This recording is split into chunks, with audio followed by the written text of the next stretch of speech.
They'll notice that and they'll be like, oh, she knows what she's talking about. And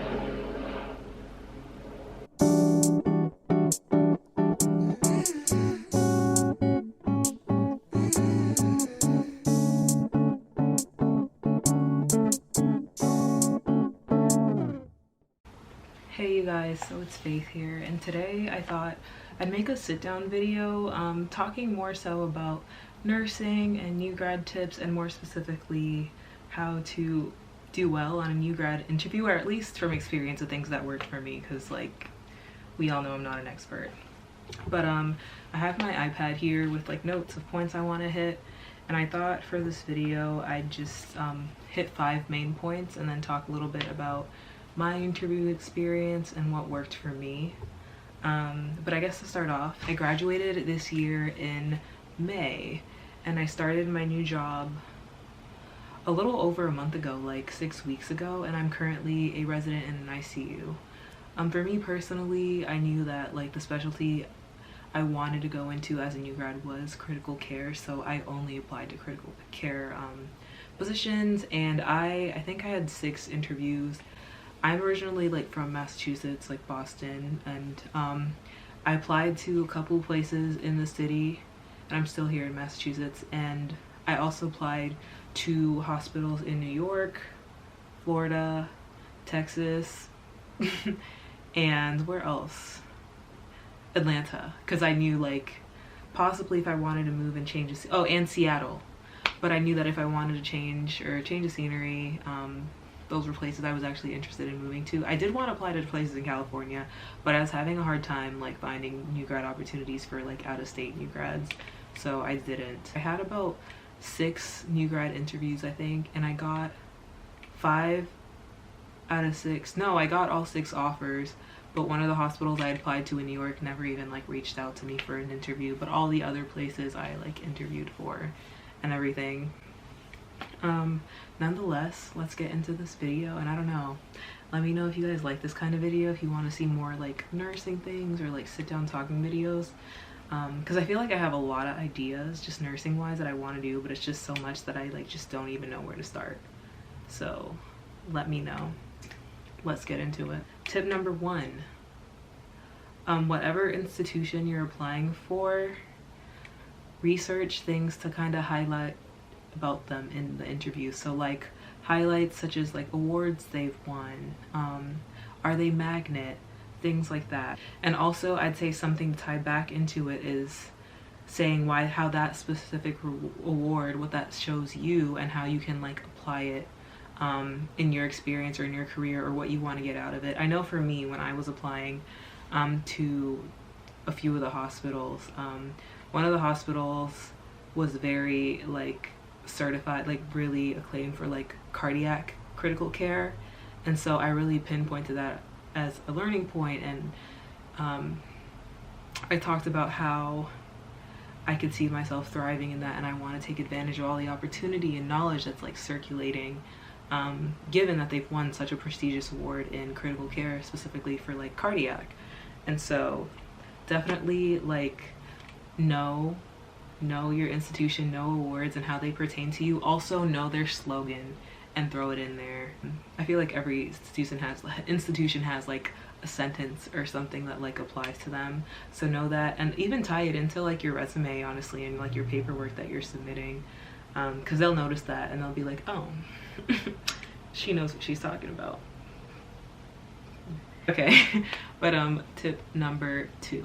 So the second tip I have, and this is something I actually spent a couple of days doing, is just looking up common questions that are asked in interviews, in nursing interviews specifically. So I did this, and I actually made a Word document. I might go get my laptop, but I made a Word document with like common questions asked, and then I typed out all my answers to them. It was like a couple, let me get my laptop. But yeah, so I'm on my laptop now, and I have like literally, it's a 6-page document of questions that I like looked up and yeah. I literally have like outfit ideas listed at the bottom, like 3 different outfit choices, all with the same blazer and just stuff I could switch out and rotate for multiple interviews. And yeah, so like they're the basic questions that I had, like tell me about yourself. If you're applying into specialty, for example, I was applying into critical care. Why do you want to go into so-and-so specialty? The classic question, why do you want to work here? Here being this institution. And like, I think that's a great opportunity to play on how like you'd fit in. And I feel like across the board, teamwork is just, especially nursing, teamwork is just a big deal. I found online, why do you want to be a nurse? Nobody asks that though. Like, cause you're here, like you graduated. Like if you didn't want to be a nurse, I feel like you would have dropped out like clinical session like 1 or 2. The ghetto! The ghetto! But yeah, why do you want to work there? How do you deal with criticism? How do you deal with conflict with coworkers? Versus how do you deal with like a difficult patient situation? There's always the classic, where do you see yourself in the future? And for me personally, and like what I've been mentored to say, even if you kind of see yourself doing something in the future, like for example, not working bedside for a long time or whatever it may be, in my opinion, this is just my experience. This ain't the place to say it. This is not where we're saying that. I feel like this is a trick question, because it's where do you see yourself in the future, but the way I look at it, it's more so how do I see myself in the present situation, or like at that institution, but in their future. You know what I mean? Like it's not your perspective, or it shouldn't be, I guess, to play up to it. It should be like theirs, or at least it's how I answer it. But I think the way I answered that question, or let me read my answer. Yeah, I was more vague and not like specifying more so career goals, but I was more so specifying just like qualities and characteristics that I want to gain through my practice and my experience, no matter what role I'm doing in the future. And I know something for me personally I heavily emphasized was just want to always be learning. No matter what I'm doing, where I find myself, I want to always be learning and take advantage of opportunity to grow. But yeah, those are the basic questions. Oh, another good one. Tell me about a time you made a mistake and how did you address it? So yeah, those were the questions. And I think a key thing to remember too is never address a question from like a negative angle. So like for example, with the conflict with the coworker or whatever, like, or patient, this is not the time to talk bad or like complain.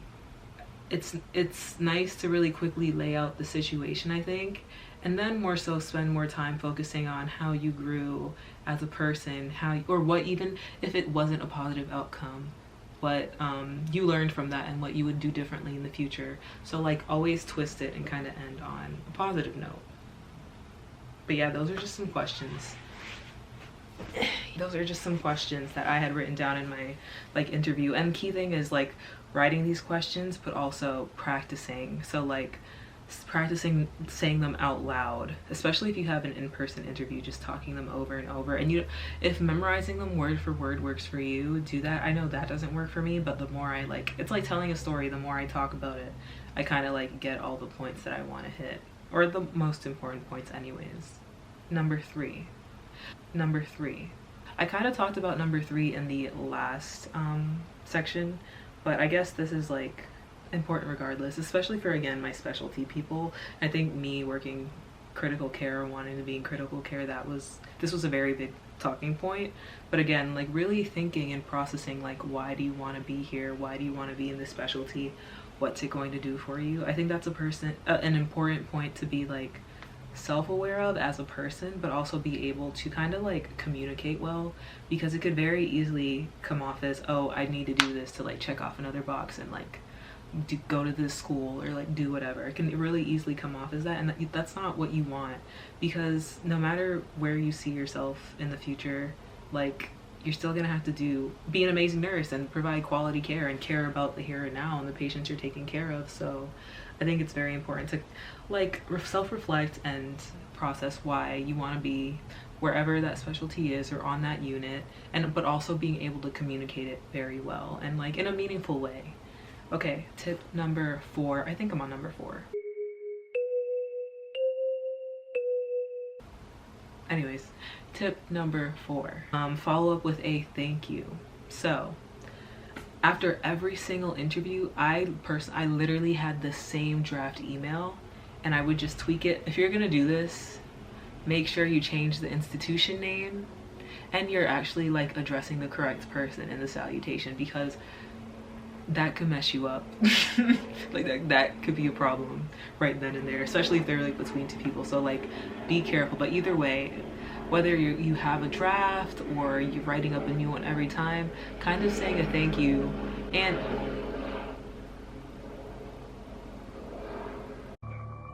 cut the cameras. Dead ass. anyways, like writing a draft and saying thank you, and like, I'm looking forward to hearing your decision, looking forward to hearing from you, yada yada yada, that sort of thing. And I personally like, I don't know if there is a perfect time to send it, but like I personally I like sending it not like immediately after the interview, because they already remember me, they already know who I am, but maybe like the end of that business day or the following morning. I think I normally do end of business day, but I think personally, I think anything within a week is like fair game of the interview if you haven't heard back. And I think it varies based on like how soon they say they're going to get back to you. So it can be, they could be saying, if they say they're going to get back to you in like 2 to 3 business days, and that's like, you had your interview Monday, that's like Wednesday or Thursday, then like I think it wouldn't hurt to send a thank you like Monday evening, business hours, or like Tuesday morning, first thing Tuesday morning. If they say a week, I think you have more like leeway. If they say you were the last one they were interviewing, boo boo, you better send that thing like sooner rather than later. But either way, better late than never. I always think it is great to send a like, thank you for taking your time to interview me, I look forward to hearing from you. And also like incorporating something specific that you guys might have come up in the discussion. I think that's always great, and shows that you were really listening, and that like whatever place you're applying to is important for you, or important to you, sorry. Okay, last tip number 5. We know we're new grads. I mean, we're not desperate, but we really want that job. But own that interview, and remember, you're not just looking for a job, but you're also interviewing them too. So it's important to like ask questions that you actually care about, especially when it comes to, I feel like as new grads, like support. A lot of new grads end up starting at nights or on nights, and so like knowing that, will there be an educator for me, or like what resources, is there like a resource nurse on call when I like transition to going to nights, that sort of thing. I think it's super important to be aware of what's going to be there for you, not just when you're on orientation, but after orientation. Not my camera cutting off. But yeah, I think it'll be really important for you, not just orientation, but after orientation, like to know what's going to be there for you. Some other questions, let me see, that I had. So I also had these questions to ask at the end of my interview, like tips document. Oh, and I also had my email draft actually on the bottom, at the bottom of that document too, with like brackets. It says dear name. It was great to learn about like hospital. I make it really obvious that like I need to change this and it'll catch my eye. Yeah, so like different questions to ask at the end, because I mean, there's nothing wrong with not asking any questions at the end of an interview, but I think it is helpful to at least ask one. It kind of shows again that you were like actively listening, or that you like, not that you don't care, I can't think of the word. You're invested, that's the word, that you're like invested in this interview too. So like what I discussed earlier, workplace culture, maybe if you've never worked there before. What are a key question to ask if you're not going to ask a question, just so you're not like stressed and anxious, asking like, what are the next steps in the interview process, or when should I expect to hear back from you? Because you don't want a week, 2 weeks to go by, you're still waiting. Maybe you're getting other job offers that aren't like your top job, but you're still holding out for this job. So definitely asking that. Not me getting notifications. And then also another good thing is like, what opportunities are there for growth or like continuing education, that sort of thing, because I think that's always nice to have, especially if you're a person who may want to like go back to school, or like you just really enjoy learning and want to like absorb as much knowledge as you can. So that was the video, and I hope these new grad interview tips were very helpful to you. I watched a ton of videos like this when I was applying, and there was one, it was also, I watched a lot of like ICU specific ones, but one really good one that I'd watched that she like, it was so helpful. And so I hope you guys find this video helpful, and if you enjoy these like nursing sit down talking videos and you want more topics to like talk about, I can definitely do that. Just comment below what you'd be interested in. And yeah, I was thinking of possibly making a video on how I made myself like a competitive applicant in critical care as a new grad, or so, I don't know, whatever you want. But anyways, comment below, and I will catch you guys in another video. Thank you. Playing games, I'm pretty sure I hate you. I'm pretty sure